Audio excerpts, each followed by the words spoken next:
Hey, what's up everyone? Tim here from Everyday Tactical Vids. I just got a new EDC bag from FALCO. They actually sent me 3 different bags to check out. This is the first one. I think it's the largest of the 3. So let me give you some of the details on this thing. I can tell you it is really nicely made. So let me flip the camera around. We'll take a look at it and see if it fits into your EDC system. All right, this is the large CCW business bag. It's 11 by 4.3 by 8.6.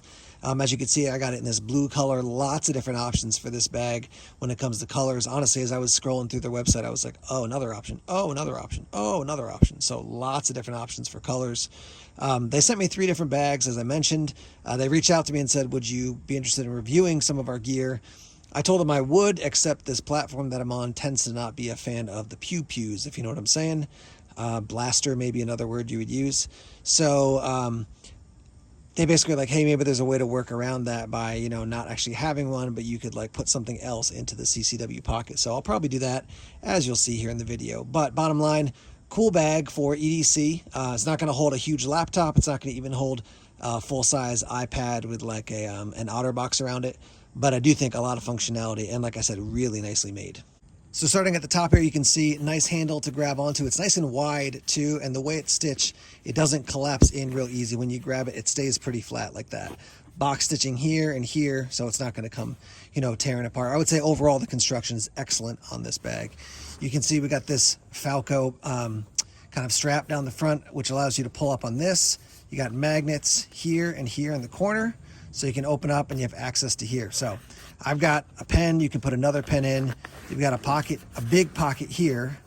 And then you can also see you've got some elastic. Let's see if I can show you there. Some elastic in here where you could put other items. So lots of organization right in that front section. This is a bag inside with bigger elastic.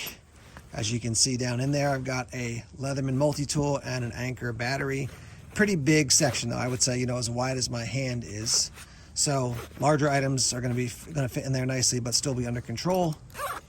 Zip that, and now that's shut. You can see it zips kind of halfway down, so it doesn't fold down, but it's still pretty easy to access, I would say. This is reinforced inside with kind of a rubberized material. You can see I've got some gospel tracks in there. I got my first aid kit that I moved into there. And in here, we've got a small section on the end, and then 2 larger sections to, you know, basically organize your gear. I could certainly slide this in like this if I wanted to, and then that would keep it from moving, and then just zip it up and you're all set. All right, going into this next section, it is larger. I've got my journal and my Bible in there. You can see, you know, it's a pretty good size amount of material in there.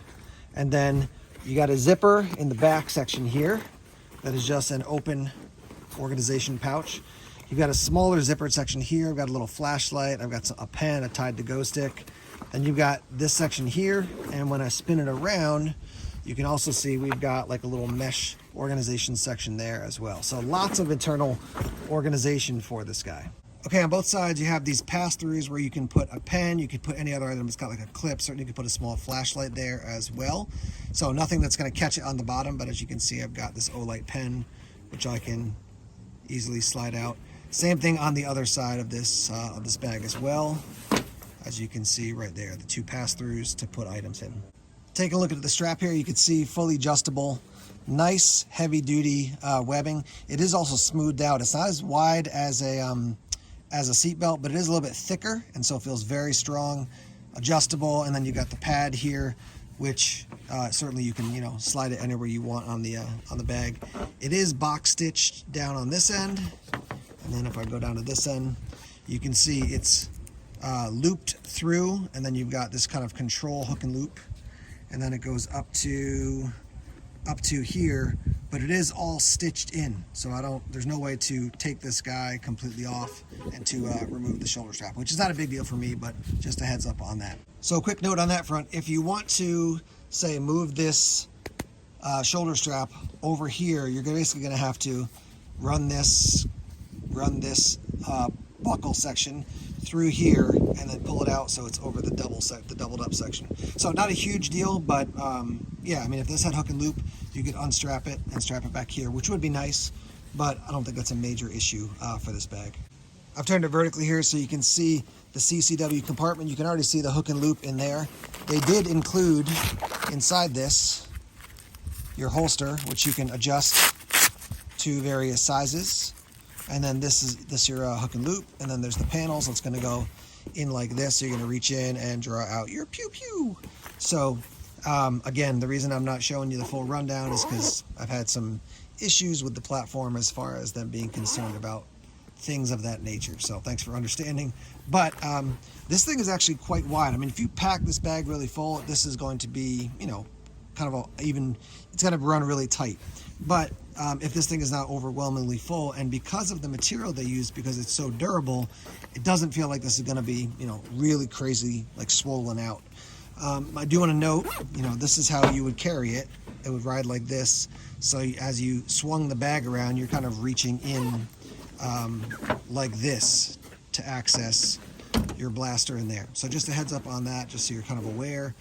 Some people would prefer this zipped all the way around, but it is just a half zip and it's going to be on one side.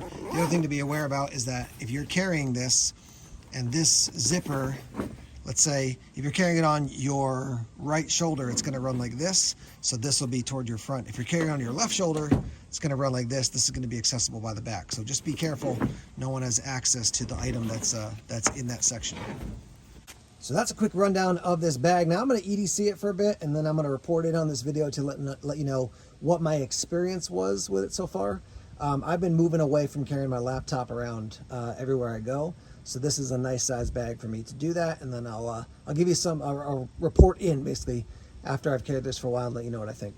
Okay, so I've had a chance to test out this bag, carry it for a bit. I'll tell you the pluses and the minuses. Pluses, great bag as far as the construction, the organization, the look, the options for colors. I think a lot of wins there. Yeah, and I will tell you, it is handmade, and it's not outsourced to another place where they just, you know, dump a bunch of money into some production center and they make it. These are handmade. Downsides maybe would be that some people need more space. If you want to carry a laptop, it's not going to work for you.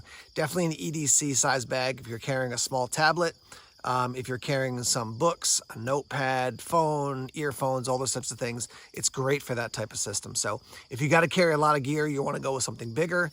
And then big picture is that this is built to be a CCW bag. So it's offering you EDC functionality and also an option to have your CCW going on there. So yeah, I mean, there's a lot of functionality built into that world that it's built for.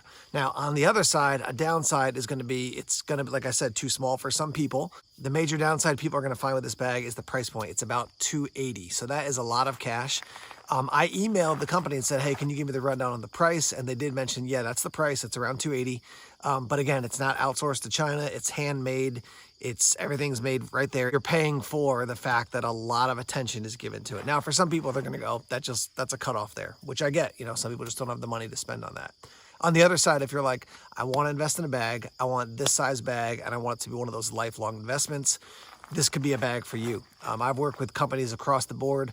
Some of my favorite companies, VanQuest, Maxpedition, and now FALCO as well, because of the quality of what they're making. It is definitely a like buy once, cry once type of situation where I think if you buy this and you know it's going to function well for you based on what it offers, it's going to last you a lifetime. I mean, it is a really, really nice bag. As soon as I took it out of the box and unbagged it, I was like, wow, this thing is really nicely made. So again, for some people, it's like, that's not even in the discussion. It's way too much money.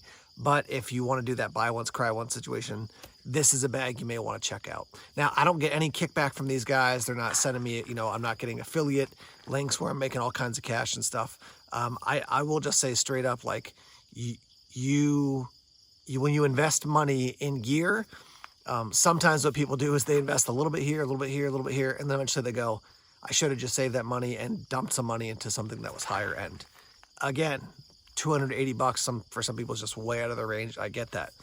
But if you're like, I'm going to spend 120 here and I'll spend 140 here, maybe you just go, let's just put the money in, get something and be happy with it. So with that said, I'll put a link to this bag and the rest of FALCO's gear in the description section. I do have 2 other bags to review. They're going to be coming out soon, those videos. I want to make sure I test them and don't just like look at them for 5 minutes and then share it with you.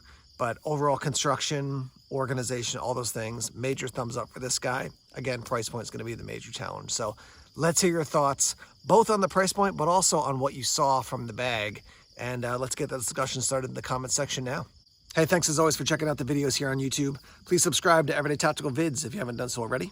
Like us on Facebook, follow us on Twitter, check us out on Instagram, Tumblr, and Vero as well. More videos coming soon. Take care.